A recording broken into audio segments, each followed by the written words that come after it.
everyone, I'm Carl Bierock. Welcome to episode number 3 of season 3 of the Jaguar Football Podcast. And with us today is the head coach of Seckman Football, Dr. Nicholas Bear. Coach Bear, good to see you. We're rounding the corner here on the school year. We're about a week out of having spring break. Thought we would check in and just get the pulse of the program. Yeah, happy to be here, Carl. Everybody's trying to get back in the swing of coming back from spring break, and lots going on. Yeah, so we're going to dig in today and talk about what's going on with Seckman Football, and especially you always talk about how the gears of Seckman Football continue to move 24/7, 365, and so wanted to give you the floor to tell us about some off-season updates. Yeah, we don't always talk about coaching changes and some of the things behind the scenes, but one thing we've been really good at is kind of having that same continuity, the same core group of coaches, especially the last 7 years. And we kind of have a major change going in the next year. Our defensive coordinator, Coach Jeff Taylor, he's decided to retire from coaching football. He actually retired from teaching a couple years ago, and he continued to come out and coach football for us. It's kind of one of those things where he's been around for a very long time. He has certainly put in his time. He was upset. He wasn't sure if he wanted to do it. And I let him know, hey, you've done enough. You've put your time in. I mean, he was my high school wrestling coach, long time back in the day. Big bald guy found me in the hallway and convinced me to wrestle. And then 14 years ago, Coach Taylor and I were coaching freshman football together. So. And the last 7 years, he's been my defensive coordinator. I think he's been on staff, I think, the last 9 or 10 years. So, a very long relationship with him. Going to miss him, obviously, all the personal stuff behind the scenes. And as much as us coaches like to hang out and have a good time. And then, obviously, we're going to miss the expertise he brings on the field. Yeah, if you think about that long career that Coach had, I mean, he's impacted a lot of players, and it sounds like even as within the coaching staff ranks as well. Yeah, I mean, 30 plus years in the profession, and now he's got a young son on my coaching staff too. So a lot of the success we've had the last 7 years definitely can be attributed to Coach Taylor. It's definitely sad to see him go, and the initial shock kind of, I was definitely bummed for a few days. You kind of got to figure out, okay, what's next, and thankfully we got a guy on staff named Coach Lloyd, who will be taking over as our defensive coordinator. Last year was his first year on staff. He actually came to us. He was a head football coach at Penny High School, which is a small school out in Kansas City. Went to a Class 1 state championship in 2024. And then he came. He really wanted to kind of step up and be a Class 6 defensive coordinator. And he kind of knew, I knew Coach Taylor wasn't going to coach forever. Was going to squeeze as much juice out of him as I could, though. And so we knew, eventually we were going to have an opportunity for an opening. And, while we would have liked to have had another year or two with Coach Taylor, Coach Lloyd is more than capable and willing and ready to do the job. Well, that's, exciting news. And, certainly, again, we appreciate everything that Coach Taylor has done for the program. And it sounds like the coaches and the players as well. And, I imagine he's going to try to stay involved somehow. Oh, yeah. I mean, Coach Taylor, you'll still see him around. I'm sure he'll be following us still, and he'll be watching our film. And, he's still going to continue to coach girls wrestling. And, I mean, he lives right on top of the hill, so I wouldn't be surprised to see him every now and again. And, with Coach Lloyd, anytime you come into a new coordinator, there's always a few uncertainties, a few questions, how's it going to work? Well, we're running the same defense, right? We're still a 4-2-5 defense, but now, it'll have a little bit different spin on it and kind of have Coach Lloyd's handprint or thumbprint on it, as you could say, coming in last year with an outside perspective, running different types of defenses coming in, I'm looking forward to, having that new perspective, trying to look at things maybe a different way, especially as we come up against a new schedule, as we've talked about, and some teams that are really going to try to spread us out and beat us with their speed. Having a fresh perspective, new ideas, new things to bounce off of. Something I'm looking forward to as well.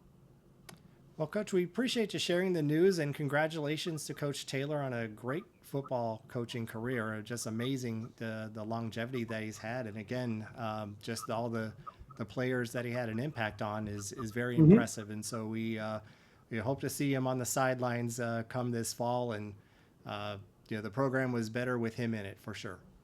No doubt, and yeah, I'm sure we'll be seeing him.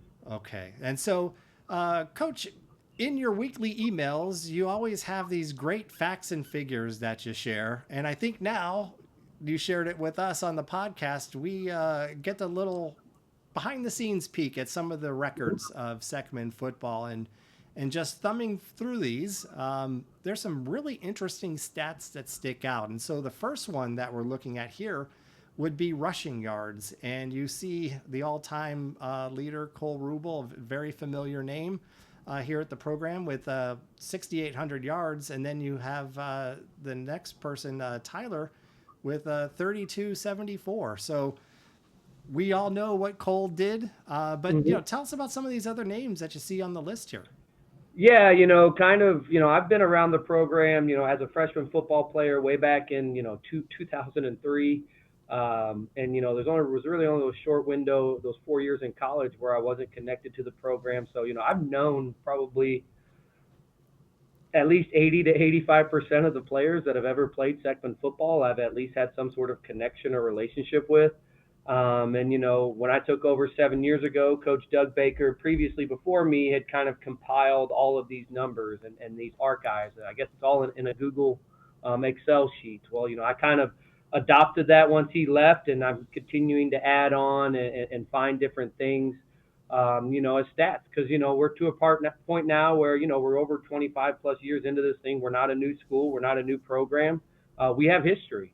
And that's something that's really cool, and something that guys can, especially now, look back on. And when you look at, I actually have this PowerPoint presentation running in our locker room, and we're not so focused on individual stats, individual accolades, but it's more of the idea of there's history here, there's tradition.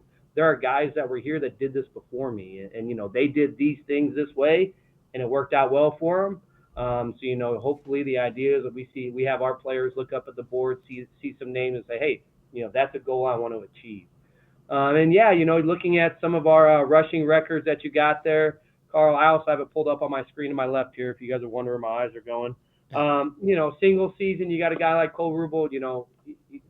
Those are records that'll never be broken. A special time, in our program, and just now, we're not really there anymore. But when you look all the way back, obviously you could see my name on there. But even before that, when I can remember when I was playing, and I was looking at a guy like you see at number 9, Jake Huey.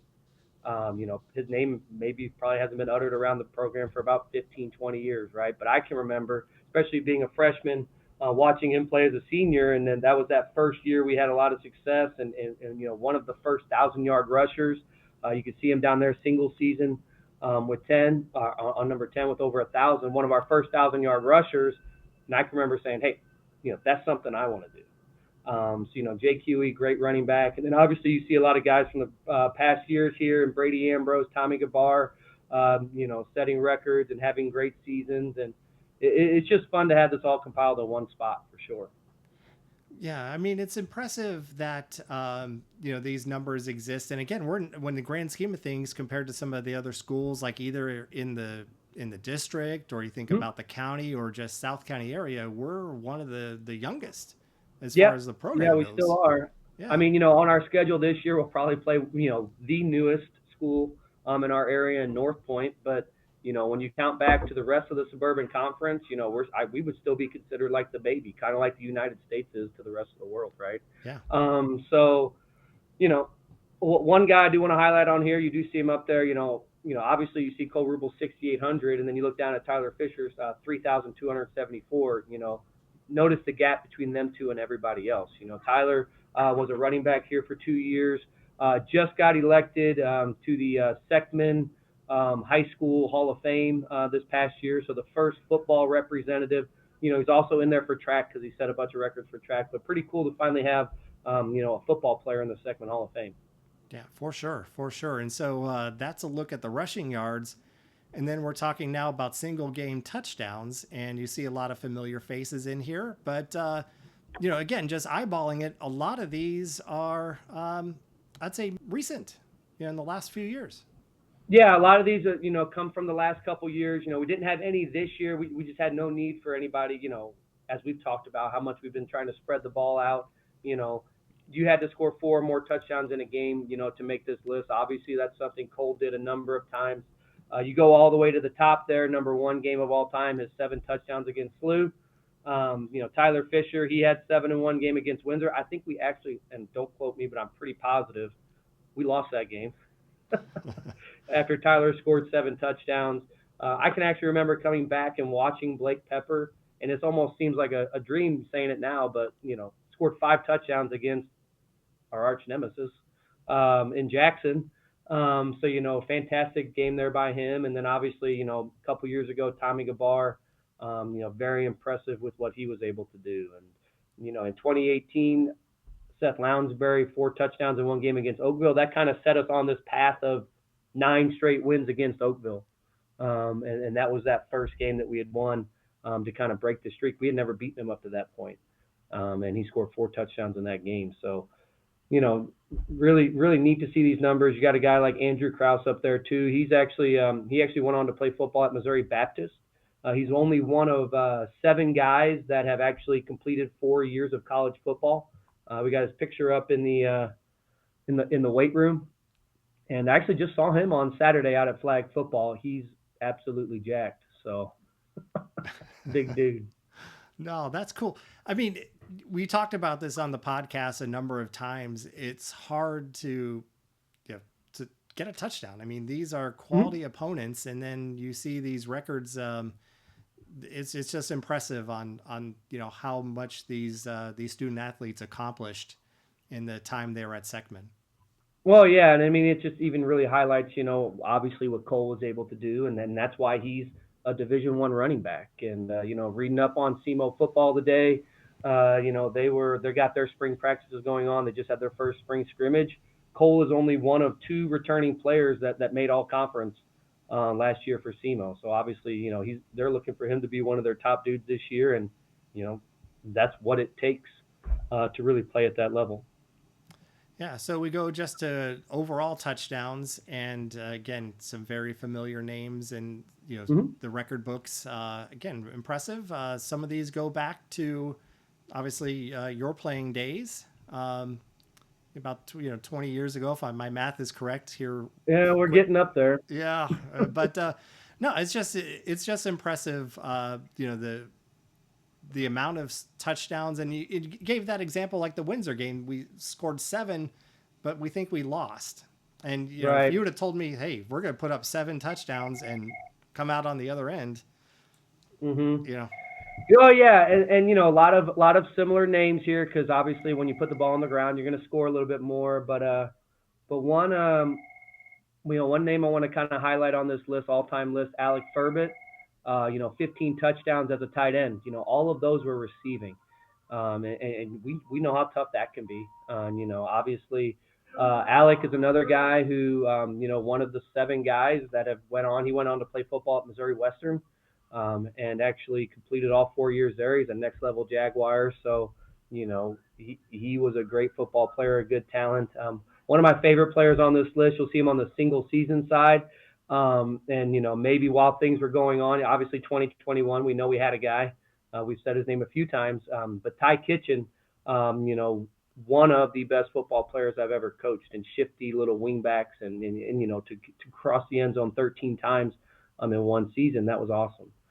Great football player there. And then if you look at the single season, you see Brady Ambrose and Ben Lewis, 17 touchdowns each.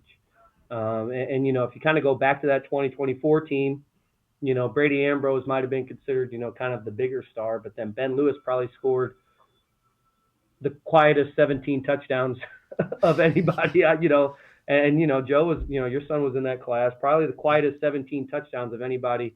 And his skill level is right up here with everybody on the list too. So, obviously fun to see some of these names up here. Yeah, I would. That's the best way to put it. Because I was looking at that before we started recording. I'm like, gosh, Mhm. you remember some touchdowns that Ben had, but to put 17 up there on the board, that was quite a season. And then when it comes to passing, putting the ball up in the air, this is where the records start to go where I thought they would. We're obviously a Mhm. run-oriented team. We see a lot of those all-time in single seasons, going back a few years, but we set a Right. new record last year.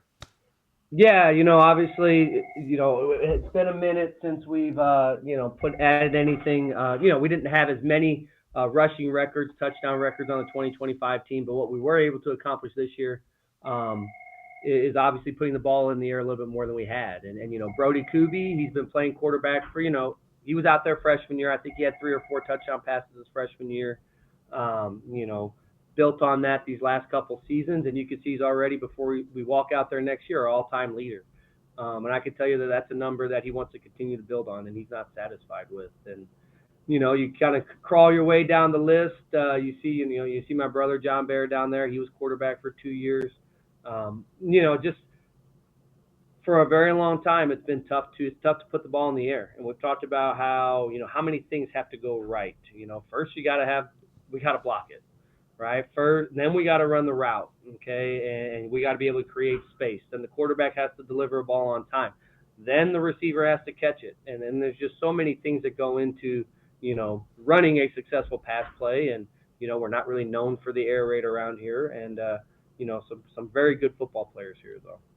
Yeah, we're excited to see the last 2 years that Brody has been able to refine his game and work on his craft. That's exciting and a different wrinkle in the Mm-hmm. offense.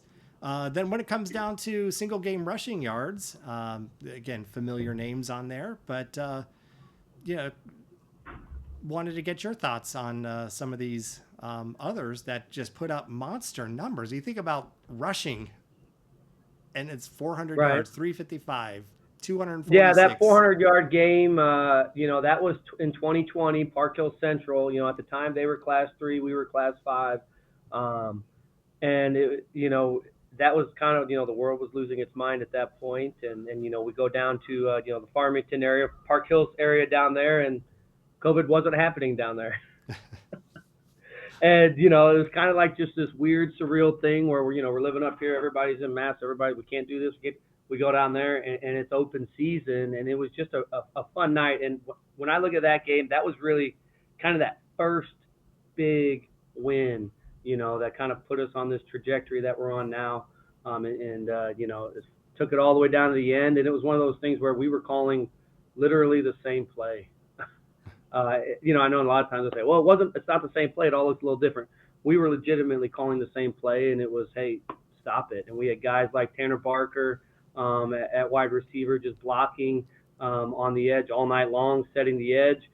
Colton Critchlow and a few other linemen doing their thing, and obviously Cole breaking tackles and breaking free. So that is certainly tough to do. And then I can remember all the way down there with number 10 down there, Charlie Holt, and 246 yards against U City. I want to say that game was something crazy. It was like 50 something to 50 something, and we lost. Wow. We were actually going in, I believe, for the go-ahead touchdown, or we had a lead, maybe a 1 or 2 point lead at the very end of the game. We're talking 1 yard line. We're running it in, and it's a 99-yard strip fumble for a touchdown, and U City wins. I can remember that game like it was yesterday. And pretty wild, when you look at some of these games and kind of go back and look at it. And obviously you see Cole there, 14 games over 200 yards. That's pretty wild. So. Yeah, very impressive. Just the single game rushing, and then you have the passing touchdowns in a game. New record set this year. Mm-hmm. With 5 against Melville. Yeah, the 5 against Melville. That was a night where things were clicking. For Brody, and then we also had, with the Webster Groves game, week 9. We talked a lot about the offense. That was kind of the best we had looked and the best we had clicked. Going into the playoffs. So that was promising. And then our first game against Northwest, that was another night where, we were getting the balls into the hands of our receivers, and we were cutting and making plays. And, certainly, those were some big nights. Yeah. And then a couple more slides here, Coach. So passing yards in a game, or in single season rather, in all time. Mm-hmm. Um, Again, just wanted to get your thoughts there about just the evolution. We see a lot Yeah. more of these Mhm. more recent, I guess, than in the past. Yeah, the program from about 2008 to 2010, when Coach Freeman was in charge, we were actually pretty balanced, actually heavy passing game, and that's when you saw guys like Alec Furbett, excuse me, racking up their receiving yards, and really good quarterbacks in Sam Trammell and Kyle Fisher. You could see some of their numbers there as well. And then yeah, these past couple years, we've been on a pretty solid trajectory of about 800 or 900 per year. So you can see Cole up there a few times. You see Brody. Tommy, I think, his in 2024 might have thrown for a little over 700. And then kind of this year we exploded for that 1,300 yards. So, something we want to continue to build on, and obviously something we have to keep getting better at. All right, then interceptions. It seemed like, Yeah. again, I don't have the data to back it up, but it seems like the last few years, a lot of teams running on us, and it seemed like the ball was in the air a little bit more this past season. But Mm-hmm. obviously defense very important, and wanted to get your thoughts on this list here. Yeah, as we start to kind of look at some of these defensive lists, you're going to start to see some of the guys, some of the same names, and those typically are coming from, kind of the pre-era when I started, right? Now we're a two platoon football team, so we have guys playing on the offensive side or the defensive side, and not both. But a couple guys, look to highlight here. Our all-time leading interception leader, Coley Tolliver, with 10. Was also a talented wide receiver, and played both sides. Along with, we talked about Charlie Holt in his game against U City. Very good DB, actually a great kick returner as well. A lot of speed, with 6. And then you kind of get to a few of the guys who names are pretty familiar. Eric Miller, Dom LaGrasso, two guys that, converted JV quarterbacks into varsity safeties. We've talked a little bit about that lineage and that line, all the way to, 3-year contributor on our defense and a senior this past year, Colton Fowler, who actually ended up with 4 this year, and kind of climbed himself up to the all-time and single-season list. And, Jack Compton, another guy, that found the ball in his hands, great safety. And then if you go to the single-season side, you can see linebacker Elliot Burris kind of ended up, with his big length, ended up with 3 balls in his hands this year. So, that's always it's always fun, the competition between the DBs, and seeing who can kind of lead the team in interceptions, who can kind of get that ball and bring it back to coach. And, hopefully that's something we could build on this year. Yeah, and one more slide here, Coach. Single game interceptions. Mm-hmm. Again, just having 2 or 3 in a game, that's huge. That's huge. And it seems like obviously the playoff with Austin against SLU, huge. Yeah, just to highlight a few of these, Bryce McKinnon there at the top with 3 interceptions. That was in 2018. That was that was the week 1 game against Washington. When that was the season that our first year we went 6-4. Coach Baker's last year, 3 picks is what we needed. We needed every one of them to win that football game. So that's quite the accomplishment. And then obviously I can remember very vividly Eric Miller's 2 interceptions against Pattonville on homecoming. And, we talked about, how tight these games against Pattonville have been, and really, this year's score, you got that tight window and it could be exposed. And we needed both of those in that game to win as well. And then you look at Austin Tilley, his 2 against SLU, I call him Tilley 2 times because, 2 picks in that game to beat SLU. And he had the one that sealed the deal at the very end. Quarterback was scrambling, threw the ball in the end zone. I have actually a pretty, I call it iconic, picture in the weight room of him going up and the receiver behind him and him making a great catch there. And Austin's one of those guys, and we talk about it all the time. He didn't start, basically his whole time through, and grinded as a JV on our, a junior on our JV, came out senior year and found himself out on the field. And, it's kind of one of those things. I can remember going into that SLU game, we were facing Ryan Wingo, who's currently making probably $1.5 million, $2 million to play at Texas right now.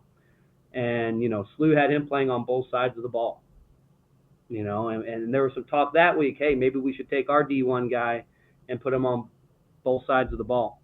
And, obviously we kind of held true to what we did. And then honestly, we kind of exposed Wingo on the defensive side of the ball when he was over there.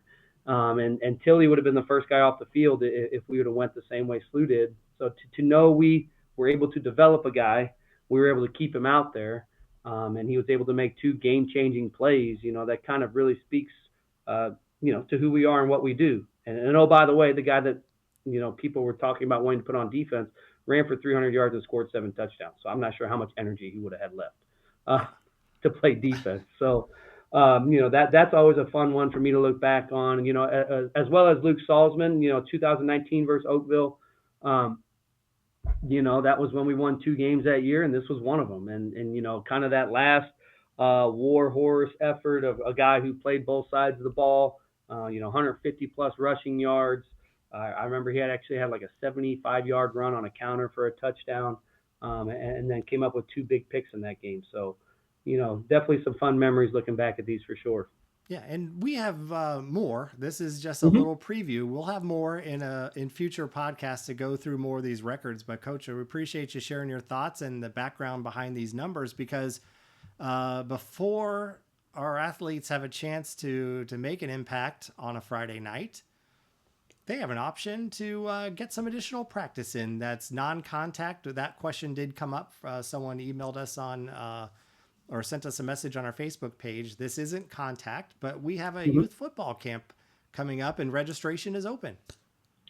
Yeah, that time of year to kind of really start getting our youth camp information out. 2 nights in June 16th and 17th. We call it 2 nights of fun, just an opportunity for anybody kindergarten through 8th grade to come out, work with the high school coaches, work with some high school players, and just have, fun learning the game of football. It's for guys that have been playing in our Junior Jaguar program. It's for players who are playing flag football, and it's for anybody that's just watched it on television before. It's $30 for 2 nights. Includes the camp shirt. It's still the cheapest ticket in town, as far as we haven't raised the prices on it in the last 8 years. It's always a fun night. It's one of those, it's a real kind of kickoff into the fall season, our fall youth season. So, if anybody has any questions about it, continue to reach out to our Facebook page. Feel free to email me, and, we'll be running signups all the way up to the week of probably. Good. And it sounds like from what you were saying that the signups have already, you're over 2 dozen, or even 3 dozen. The last couple of years, we average a little over 150 campers the last couple of years. And, right now with the registration open a week, we're up to like 45 already. So, we'll keep putting the information out, and when you get the opportunity, make sure you go ahead and register, and, at the very least, your kid gets a t-shirt. Yeah. And you also mentioned flag football. You're in the middle of flag football season. How is that going? Yeah, we're already, time flies. Spring's flying by, Carl. We're already 3 weeks into our flag football season. It's just been a lot of fun. I would say 99% of the people out there really understand what we're trying to do, which is come out, play football, and have a great time. And it's just and I've said it on the podcast here before, it's fun to hear the cheers. It's fun to, kind of turn around and you see a little kid just streaking down the field with that football, and, everybody's cheering. We've added the extra with the girls the last couple years. So, now there's a few more like softball type chants happening out there, and the girls are having a blast. So it's really fun to be able to watch some of these coaches, some of these dads be able to share the game, with their daughters, quite honestly. So, it's been an overall very positive experience, and our last week is this Saturday. We've been very fortunate with the weather, as far as, being sunny and tolerable. Hoping we can kind of make it that way this week too. So we'll see. The forecasts don't look great, but I'll have to play meteorologist and see what we're going to do Friday night. Yeah, well, I'm fingers crossed for you that you can finish with a good season when it comes to weather. And obviously, the junior program is going to get geared up here. I imagine registrations around the corner. Anything to pass along to parents that are looking to take their kids from flag football and move them into tackle football this fall? Yeah, we're really hoping that everybody's enjoying the flag football experience. Your kids are taking an interest in the game, and having some success, whether that be pulling a flag, whether it be catching a pass, whether it be hoping, maybe scoring a touchdown. My two teams, my fourth grade team, well, I want to say we've won 2 games, we've lost 3, and we tied 1. And then I found out my seventh grade team actually plays better when I'm not there and I don't coach them. They had a big win last week while I was coaching my fourth grade team at the same time. So I don't know if that says something about me or not, but they're having a blast too, and they're 2-4, but they're all making plays, they're all having an opportunity. So like I said, really hoping we could turn a lot of that excitement, and kind of get players interested in coming out and playing fall contact football with us. Um, you know, Working on some of the final things with registration. But happy to report that we're able to make contact football cheaper than it was last year. So that's great. Going into our first year as a club and kind of taking over the program, we made registration $50 cheaper than when we got it. We're able to take another $20 off registration. And then actually, if your player still fits in their uniform and their pants, that's another $125.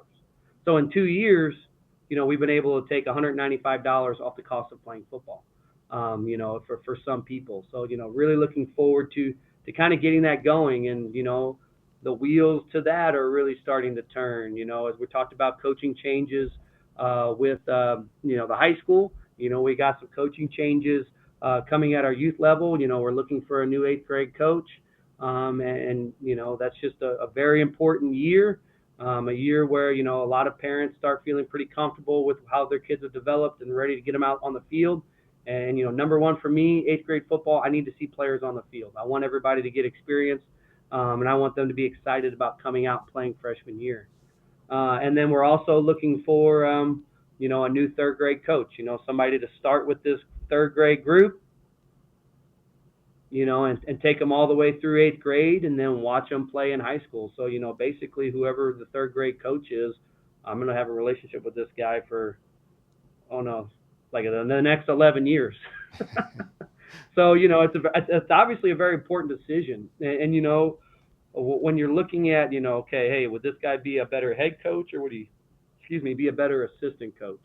Because some people think they want to be a head coach. And I'm going to tell you right now, if the X's and O's, if the calling plays and that sort of thing is your favorite part of football,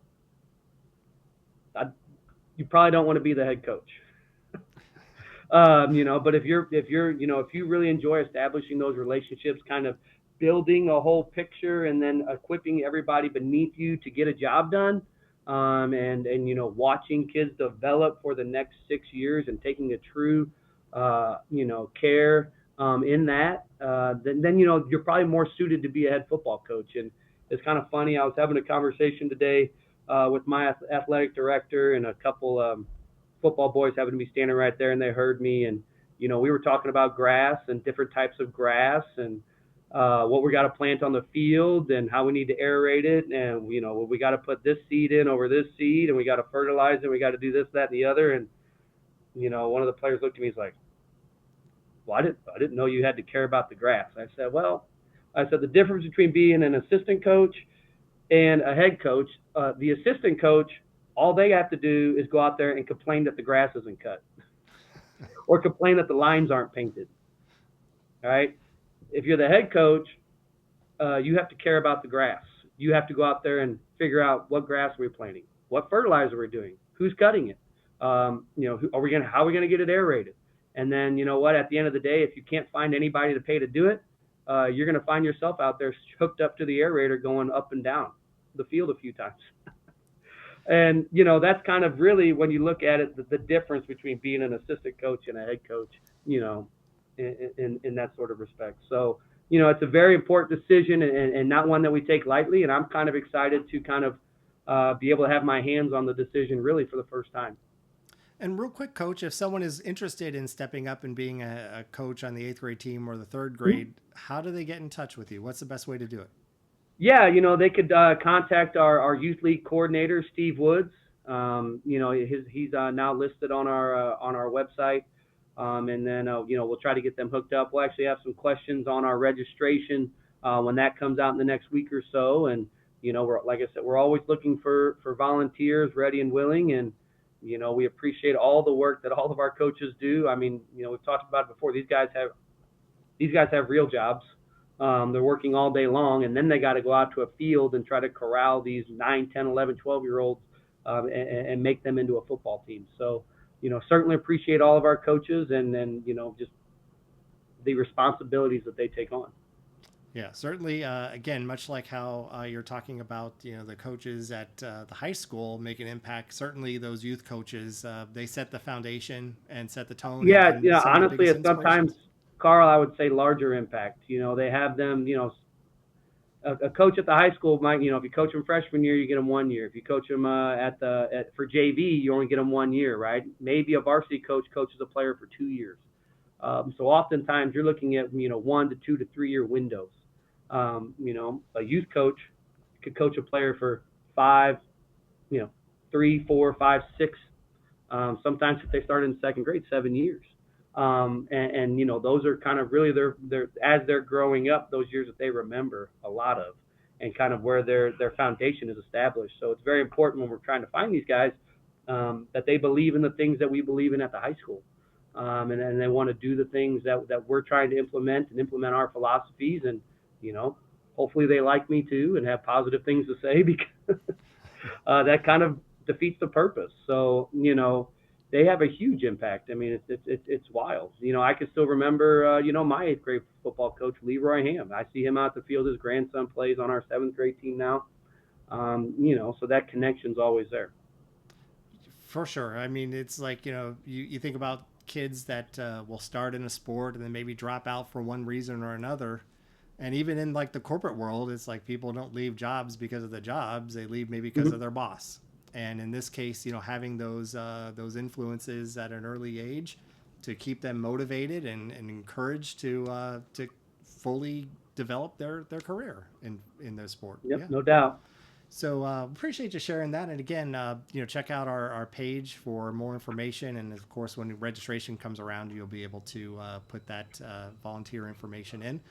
And Coach, real quick here, Mm-hmm. we are now on Apple Podcasts and on Spotify. So if you're so inclined, you're able to take a look at those platforms, and you could go ahead and download this podcast. So not only can you get Yeah. it on our Facebook Should I page, start expecting some residual checks in the mail or no? I'm hoping we get monetized. That's one of our dreams, Coach. We get monetized and we can put that money back there into the program. But I think Mr. B started at 1 subscriber, and we'll Mm-hmm. follow that path to to greatness, right? But I just wanted to throw that out there. We'll have links in the description on the Facebook page. But if you want to take this podcast along with you, Spotify is video, Apple Podcast is audio only. So we're excited to see how that progresses. And of course, our regular social media channels, you can find us on Facebook, and then also we post these podcasts up on YouTube as well. And so, Coach, we're kind of coming up on almost 40 minutes. This time flew by Sorry, very folks. fast. Spring break's over. Just about a month and a half left of school. I saw the notice that you'll be picking up eighth graders at Antonia here in the next few weeks. Wanted to give you the floor and have you take us out today.